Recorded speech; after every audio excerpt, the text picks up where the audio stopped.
Today, muamalah doesn't only involve physical transaction. Much of it involves digital banking and mobile payments.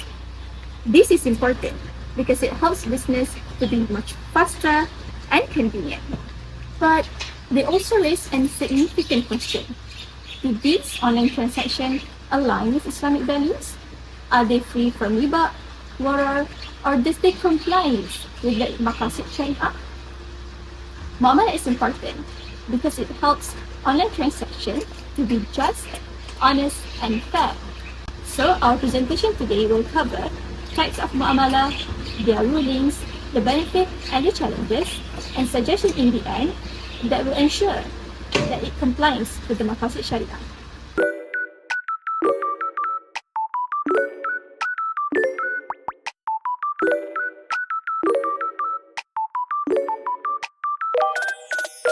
I will be explaining about the four types of muamalah. The first one is the aqdul muawadat, which is the concept of exchange, which involve give and take. For example, like buying and selling, rental, and currency exchange. Second one is the akad ishtirak, which is the concept of partnership, which involve the profit and loss. Okay, there are two example. The first one is the mudarabah. Mudarabah, which involve one give capital and one give effort, while the musyarakah both invest and both get the profit and loss. The third one is akad tabarru'an, which involve no profit intention, just purely helping. For example, like wakaf, sedekah, and hibah. The fourth one is the other contracts, which smoothen the transaction, which the kafala, wakala, and arrahnu. That's all from me.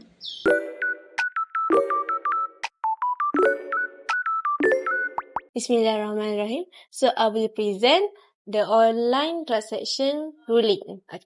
So in Islam, the online transaction ruling is considered permissible or harus. This is supported in Surah Al-Baqarah verse 282. Bismillahirrahmanirrahim. O you who have believed, when you contract a debt for a specified term, write it down. This verse shows that online transaction is a type of debt and it falls under a type of muamalah called buying as-salam. Why online transaction is permissible in Islam? Because online transaction itself fulfills three rukun as-salam, which is the first is al-aqidan, which is the buyer and seller. The second one is ma'kun alaih, which is subject of sale, which includes the item and also the price of an item, and also sigah, which is ijab and kabul. Is ijab and kabul valid in online transaction? The answer is yes, because it is a form of lafaz kinayah as long as both parties must show clear intention and also mutual consent. So it is supported also in the IIFA OIC resolution, where it mentions that even if the buyer and the seller are not physically together, as long as they communicate in computer screen, which is an online platform, or texting, it is considered valid. The contract is considered valid. This is how ijab and kabul apply in online transaction in daily life.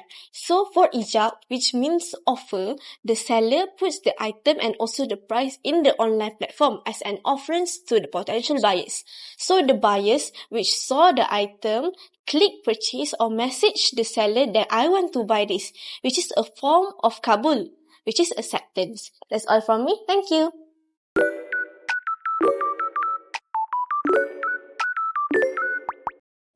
Next, I'm going to continue for the condition, regulation, and ethical consideration for online transaction. So, from a Sharia perspective, online transaction must follow the same rules as normal physical transaction. First, there must be a clear ijab kabul, which is offer and acceptance between buyer and seller, and both sides must be identifiable.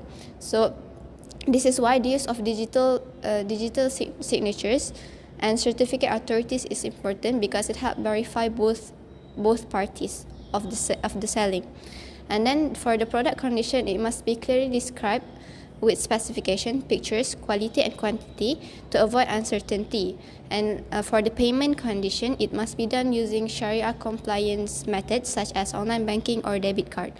And then for the regulation, online transaction must use secure system like encryptions and digital certificates to protect customer data. And then the platforms are also encouraged to use Sharia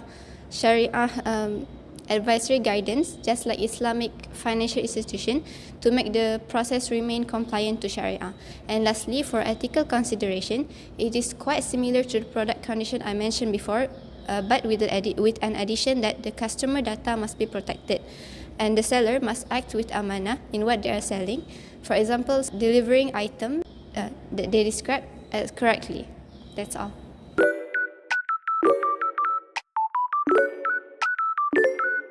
Online transactions can be a blessing if we use it legally and wisely.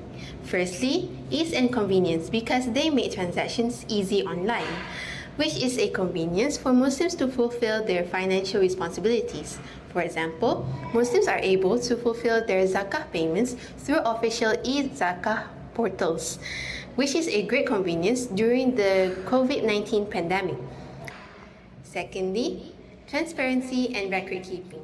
With online transactions generating e-receipts for every completed or pending payments, online transactions are able to record every transactional process, which makes transparency possible. Thirdly, reduction of riba risk.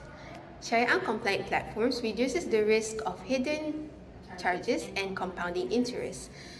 And scheduled payments and automation, plus the overall convenience of online transactions, allows us to pay our loans on time and also avoid late payment charges.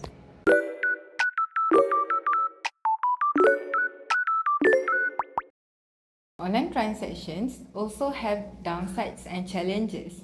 Firstly, online platforms charge transaction fees to both businesses and customers. Shops may pay a small amount for every sale, while the customers have to pay for the service fee.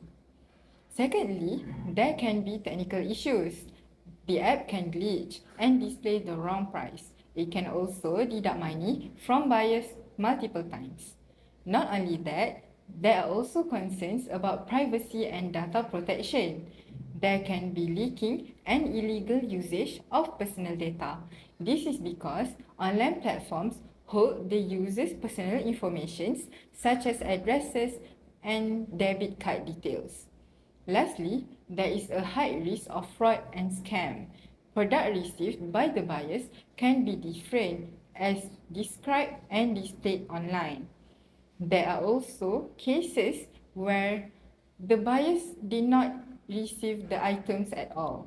This can lead to invalid transactions in Islam.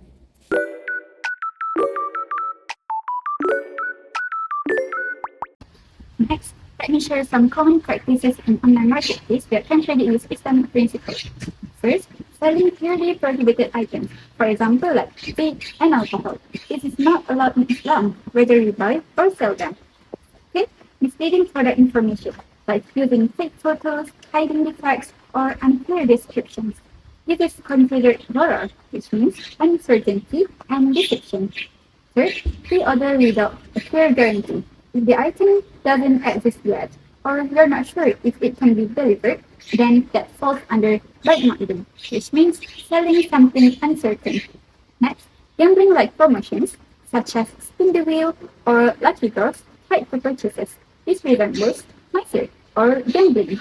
And lastly, when there is hidden charges, where extra fees are charged without proper explanation, which involves involved as well.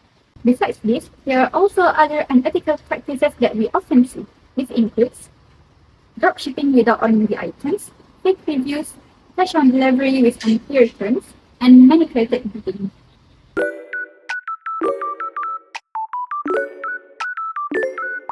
So next is the key improvement of online transaction in Sharia compliant way. So for the first point is about the seller verification. So platform should provide a verified seller system where seller must share authentic image and details of their products. And the second one is about the transparency and ethical pricing, where the platform should show clearly all the fees without any hidden charges. Besides, the platform should also provide a Sharia-compliant pricing mechanism where their price product should be fixed, not manipulative or uncertain. The third one is about the prohibition of haram items. So the platform can use AI filtering system to detect or blocks any non-halal product, especially for their Muslim users. Continue for the fourth point is to have a clear delivery information, mainly the delivery timeline, and for the cash on delivery items. The fifth one is to practice Sharia compliant marketing, especially for their promotion system. The last one is to have a secure and well audited system to ensure users' privacy are secured.